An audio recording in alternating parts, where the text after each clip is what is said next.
hanyar ATM ba, misali transfer za ka yi musu, haka dai za ka shigar da waɗannan bayanai, first name, last name, email address, sai kuma amount. Sannan sai ka ainihin wato yi transfer ɗin. Bayan ka yi sai ka danna pay, kana danna pay za su baka dama ka yi transfer ɗin. Bayan ka yi za su sama successful, sun yi deduction daga cikin account ɗinka. Da zarar ka danna pay kai tsaye za su yi ma alert cewa ka biya, sai ka screenshot, ma'ana ka ɗauki hoton gurin. Shine kana, kowa ya san yadda ake screenshot, misali haka ka gani na yi screenshot ɗin nan ne, to kai kuma inda suka sama successful za ka yi screenshot misali na gurin. Bayan ka yi saving sai kuma ka tafi da shi, sai ka koma can wajen customer care. Can wajen customer care nan za ka je, a nan ne za ka yi contacting da customer ainihin wato, nan za ka taɓa a wajen customer care, sai ka yi musu bayani. Ya za a yi musu bayanin ka biya, kai tsaye ka ɗora musu hoton gurin, ka sa musu email ɗinka da ID number ɗinka.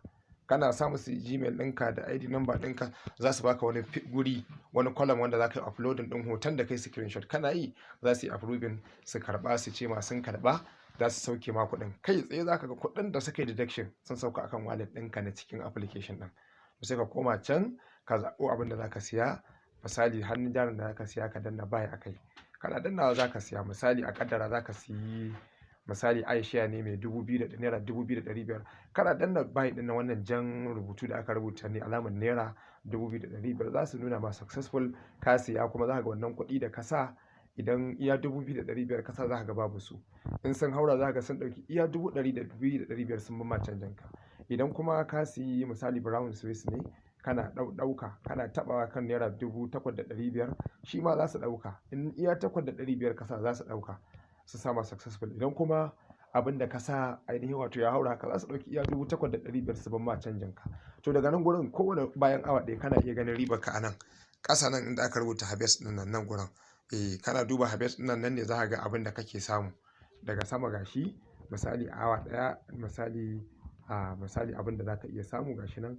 Kana iya danna receipt, kai tsaye zai koma kan wallet, zai koma cikin amount ɗin kuɗinka, abin da ka samu duk bayan awa ɗaya kana iya dannawa, zai koma can. Kaga dama kana iya bari sai bayan awa 24 ko bayan wasu awanni, za ka ga ribar ka tana hawa a can. To haka ne, to saboda haka al'amarin yake, kuma ba dan fara bane ba, kuma kuɗin ruwa bane, hannun jari ne ka saya kamar da gani, kowanne da farashin sa, kuma ƙarshen ribar ka ce za su rika turo maka. Muna roƙon Allah subhanahu wataala ya samu dace. Wassalamu alaikum warahmatullahi wabarakatuh.